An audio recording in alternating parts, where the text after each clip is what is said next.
Halo Sobat Book Reading 12 yang berbahagia. Jumpa lagi.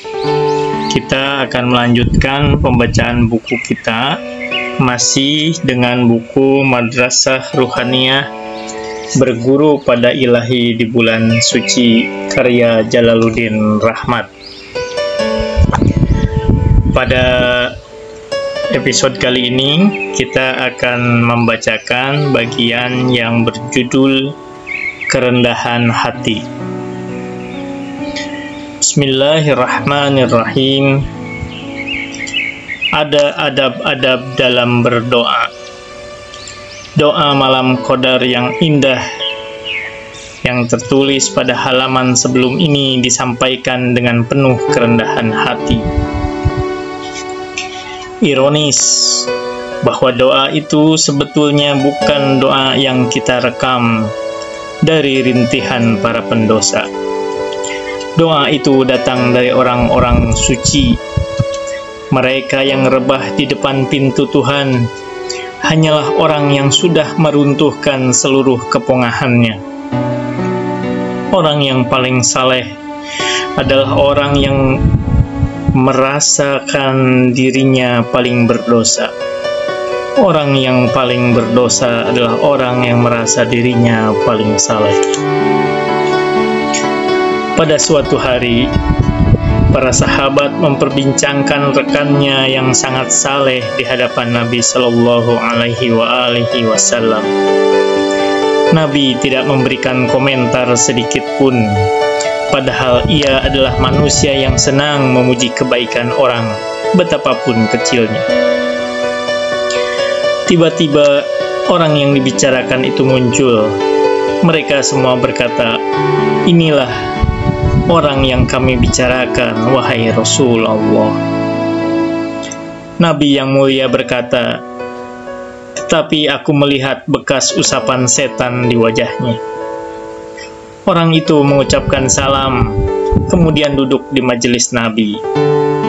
Beliau mendekatinya dan bertanya, "Apakah setiap kamu masuk ke dalam kumpulan orang, kamu merasa bahwa kamulah yang paling baik di antara mereka?" Ia menjawab, "Benar." Tidak lama kemudian, ia bangkit dan pergi salat ke masjid. Nabi berkata, "Siapa yang akan membunuh orang itu?" Abu Bakar menyatakan kesediaannya. Beberapa saat kemudian, ia kembali. "Bagaimana mungkin saya membunuhnya? Ia sedang salat dengan ruku yang sangat khusyuk." Ketika Rasulullah mengulangi pertanyaannya, Umar berdiri menuju orang itu. Ia juga kembali dengan mengajukan keberatan. "Tidak mungkin saya membunuhnya. Ia sedang meratakan dahinya di atas tanah, bersujud dengan sangat khidmat." Kali yang terakhir adalah giliran Ali.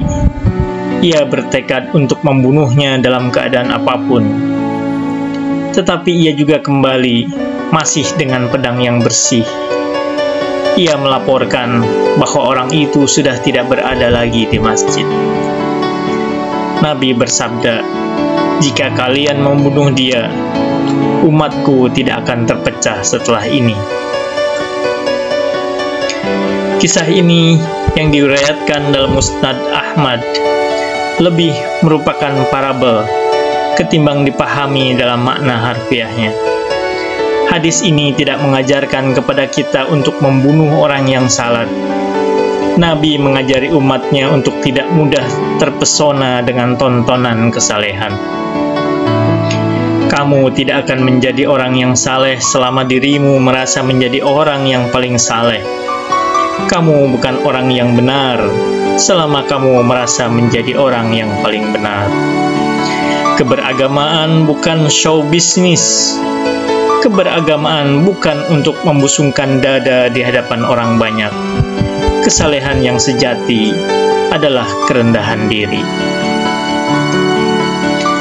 Kesalehan tidak berasal dari penilaian orang luar. Ia berasal dari kedalaman hati.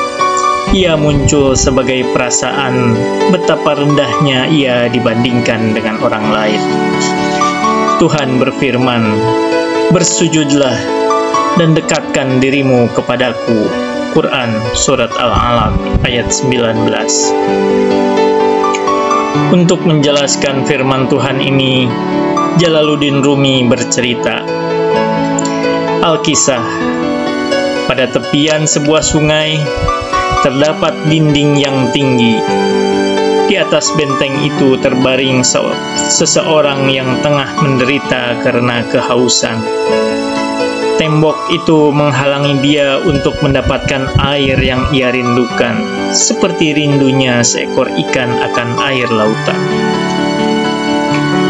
Dengan susah payah, ia lalu melemparkan pecahan batu kerikil dari tembok itu ke dalam air. Suara percikan air yang tertimpa kerikil terdengar di telinganya, seperti suara seorang sahabat yang indah dan lembut. Ia begitu bahagia mendengar suara percikan air itu. Karena bahagianya, ia mulai merobohkan batu bata benteng itu satu persatu. Suara gemercik air di bawah seakan berkata kepadanya, "Apa yang kau lakukan?" Lelaki yang kehausan menjawab, "Aku memperoleh dua hal, dan aku tak akan pernah berhenti melakukannya. Pertama, aku ingin mendengar bunyi gemercik air. Suara percikan air bagi orang yang kehausan sama seperti suara trompet Israfil yang membangunkan kehidupan bagi orang mati, sama seperti bunyi hujan di musim semi yang membuat kebun merekah dengan segala kemegahannya, sama seperti hari-hari sedekah bagi seorang pengemis, atau sama seperti berita kebebasan bagi seorang tawanan." Kedua, setiap kali aku merobohkan bebatuan benteng dan melemparkannya ke bawah, aku menjadi lebih dekat dengan air yang mengalir. Setiap bongkah tembok yang aku jatuhkan membuat benteng ini menjadi lebih rendah. Menghancurkan dinding pemisah ini akan membawaku kepada kesatuan. Meruntuhkan benteng pemisah adalah makna dari bersujud. Bukankah Tuhan berkata, "Bersujudlah dan dekatkanlah dirimu kepadaku"? Selama tembok ini berdiri tegak, sepanjang itulah tegak penghalang yang menyebabkan orang tak bisa menundukkan kepalanya di dalam salat. Engkau takkan pernah bisa benar-benar bersujud kepada air kehidupan selama engkau belum bisa membebaskan dirimu dari tubuh fisikmu. Makin haus orang yang berada di atas benteng, makin cepat pula lah ia meruntuhkan bebatuan. Makin besar cintanya kepada suara gemercik air, makin banyak pula lah bongkahan batu bata yang ia runtuhkan. Dalam kelanjutan kisah ini, Rumi bercerita orang yang kehausan itu kini telah berhasil meruntuhkan seluruh tembok pemisah. Ia telah dekat dengan sungai yang mengalir, namun ia merasa malu karena seluruh tubuhnya kotor berdebu, sementara air itu begitu bersih, bening, dan suci. Sungai itu lalu bertanya, "Bukankah kau telah berusaha keras untuk merobohkan bebatuan? Sekarang, setelah kau dekat denganku, mengapa kau tak mau menghampiriku?" Lelaki itu menjawab, "Tidak mungkin bibirku yang kotor aku tempatkan kepada air yang begitu suci." Sungai itu berkata lagi, "Tanpa airku, mana mungkin kau bisa membersihkan dirimu." Rumi mengajarkan kepada kita bahwa air kehidupan tak bisa didekati tanpa bersujud. Tembok-tembok yang menghalangi kita untuk dekat kepada Tuhan adalah tembok keangkuhan dan kesombongan kita. Selama kita masih sombong, kita tak akan pernah mampu untuk mendekati Dia. Sujud adalah lambang kerendahan diri. Semakin seseorang merendahkan dirinya, makin dekat pula ia dengan Yang Maha Tinggi. Oleh karena itu, Rasulullah Shallallahu Alaihi Wasallam pernah bersabda, saat seorang hamba paling dekat dengan Tuhannya adalah saat ia tengah bersujud. Ketika ia bersujud, ia menempatkan kepalanya yang menjadi lambang kepongahan pada tempat yang serendah-rendahnya.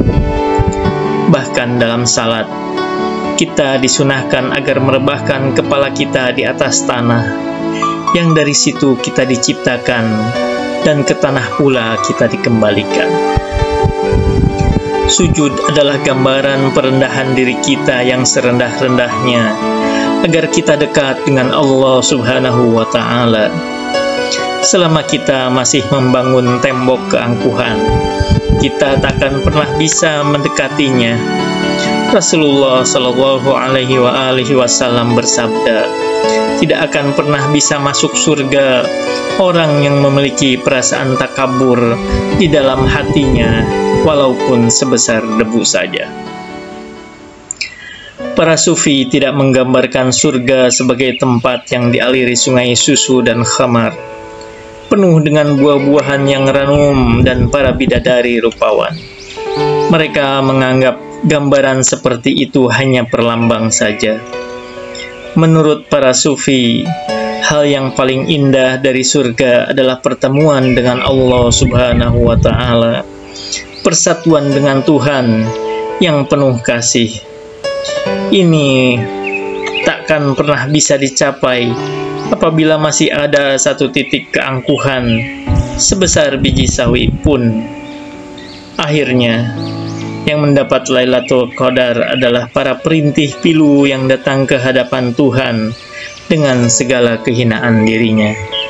Wa ma taufiqi illa billah, alaihi tawakkaltu wa ilaihi unib. Wassalamualaikum warahmatullahi wabarakatuh.